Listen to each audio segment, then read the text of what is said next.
Hi, my name is Sang-Shin and I'm a Senior Applications Engineer at Keysight Technologies.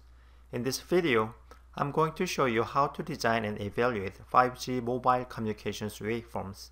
At first, I'm going to introduce you to filter the multi-carrier waveform technologies and explain their key technical points. These are the foundation for many of the current 5G waveform proposals.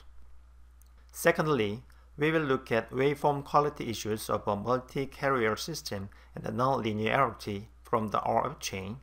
Next, I will go over an end-to-end link level simulation and show you how to evaluate the performance of the system with realistic RF impairments. For example, I will demonstrate a filter bank multi-carrier system, and that should help you understand one of the key candidates for the 5G radio interface. The same process and tools I use for this can be applied to other waveforms as well. At the end of the video, I also show you how to download a workspace that contains all of the designs I'm going to cover today. Let's get started.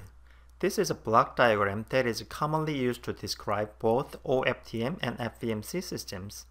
For a filtered OFDM signal, the subcarrier data symbols SKs are filtered by a prototype filter P with a T symbol time spacing and then multiplied into each subcarrier.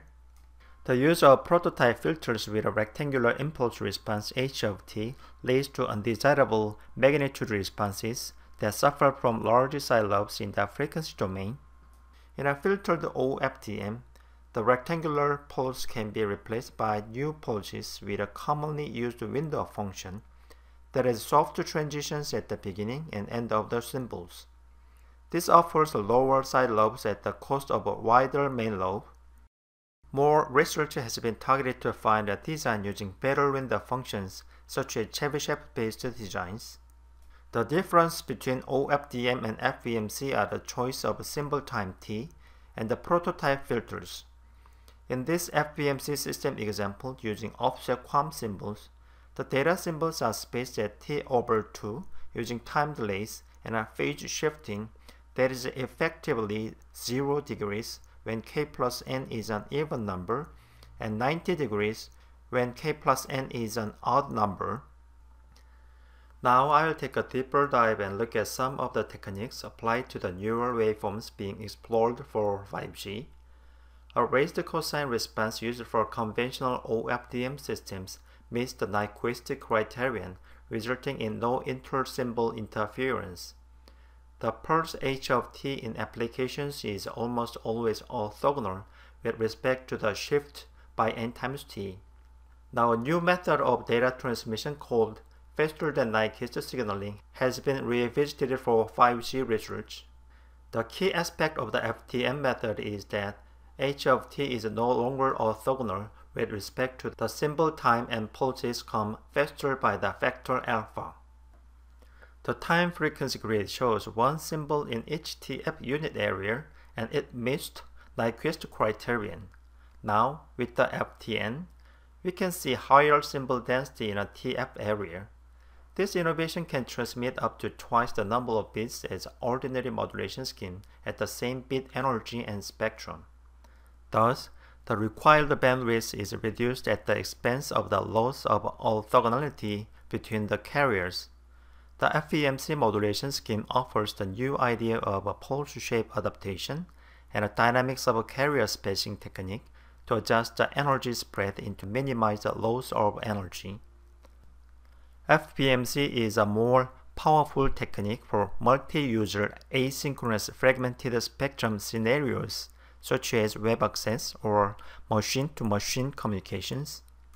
Here, I'm showing a set of FBMC transmitter modeling examples. I'm using Keysight System View platform, which is commonly used to explore communication systems and their waveforms. As I mentioned before, you will be able to access my files at the end of the video, and that should help you get a jump start on your design.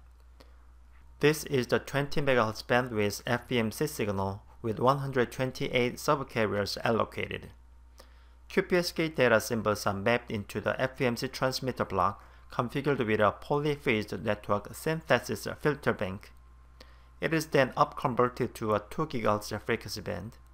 The spectrum shows good out-of-band performance, and the CCDF plot shows that FBMC also has a PAPR issue similar to that in OFDM.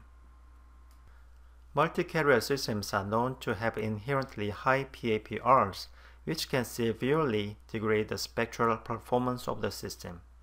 The PAPR is defined as the ratio of its maximum instantaneous power to its average power. In the case of FBMC, we need to consider the overlapping nature of the FBMC symbols with the K-overlap factor. This figure shows an example of a CCDF curve for OFDM in red and FBMC in blue. The fundamental concept of the PAR reduction technique is clipping with certain threshold levels. More aggressive clipping helps reduce the PAR, but increases the out-of-band spectral regress and the distortion of the original signal. So, experienced developers will ensure that the overall EVM does not exceed the specified limit. Let's look closer at this. Here I have a nonlinear amplifier model with the input power swept from the -20 dBm to 10 dBm with a gain of 28.5 dB. Since the amplifier model is exhibiting multiple types of nonlinear behaviors between the transmitter and receiver chain, we simply set this to the 1 dB compression mode and connect the FBMC EVM measurement block at the output of the amplifier. The My EVM purchase swept input power graph shows the EVM is rapidly increasing as the output power approaches the compression point. I also use the LO source and modulator block to simulate the effects of phase noise, IQ imbalance, and other RF impairments. Parts of the workspace that I'm making available will include an interactive test bench that will help you understand this key concept of addressing both baseband and RF using this single simulation tool. Okay, let's take a look at the basic concept of the modeling the RF behavior. When multi-carrier signals with high PAPR pass through a nonlinear device, the signals may suffer significant distortion. The 1 dB compression point is most often used to specify nonlinearity within a transmitter. Standard RF metrics for receiver nonlinearity are different because they address a different problem. The receiver metrics for nonlinearity are called intercept points. The nonlinear relationship between the input and output voltage can be approximated by this equation. The DC offset and the higher order terms can be ignored for an architectural top-level simulation. Next, the IQ modulator is represented by the cosine and sine of omega, which is the RF carrier frequency. Linear distortion introduced by the IQ modulator comes from asymmetry between the mixers, which always exists in the analog world.